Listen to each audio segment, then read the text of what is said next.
Hey Nintendo fans and collectors, this is Lithium017 from my channel, Nintendo Collecting 101, bringing you collecting tip number 67. This one's called Haggling, or Know How to Bargain, simply.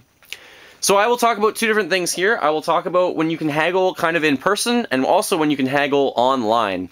Everyone haggles, I would say. It's more common in some countries in the world, but if you're a collector and you're paying full price for all of your items, your wallet will eventually just go broke, unless you have a really good job, but then you're still wasting money. So everyone haggles, everyone lowballs. I think this is common practice. What you see in front of you here is just a plethora of games for many different consoles, including some for handheld. Oftentimes, when you go to a garage sale or a flea market, you're either going to see one of two things, I would say. The first thing is just a box filled with games. And sometimes it says $5 a game, sometimes it says make me an offer.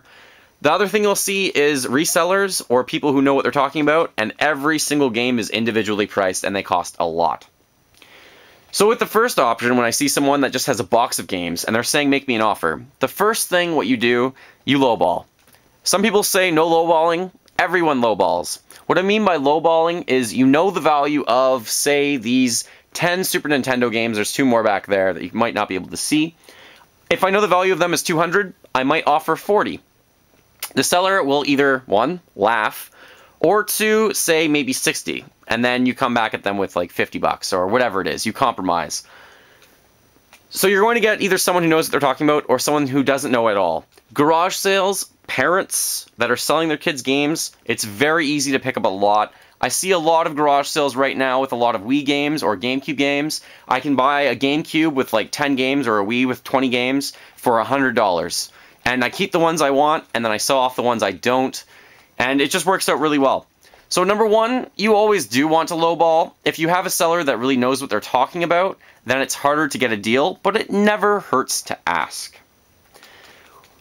The other really main important thing when you're buying, if you're buying from a seller, they like selling a lot of games. They like selling maybe 10 games or 15 or 20. So if you're only looking to buy one or two games, they might not feel that compelled to give you a deal. But if you're buying a lot of games, like almost everything on this table, and maybe it's not just games, maybe it's controllers like those, maybe it's consoles, the more you buy, usually the better the deal they will give you. Next, when you're actually bargaining online, and I do this, I bargain on eBay, I bargain on Kijiji or on Craigslist.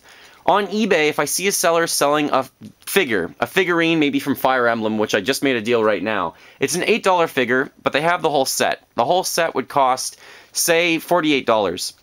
I usually make them an offer and I just say, I will buy all of them that you have listed right now on eBay for 40 bucks. And more often than not, they might come back at me with a few dollars off. Usually I get a deal. So don't be afraid to ask the question. All they can say is no. When you bargain and when you're haggling, lowball first because you never know what you might have. You might find a copy of Conker's Bad Fur Day at a garage sale and they might say make me an offer and you offer them $30 and they go, whoa, sure, have it for 20. So if you lowball first and you say 10 bucks, they might say sure right away and you save yourself a lot of money. It's like almost taking something from someone who just isn't knowledgeable. They just want to get rid of it. It doesn't really matter. If you're a collector, it means a lot more to you. If you're a gamer, you save a lot of money.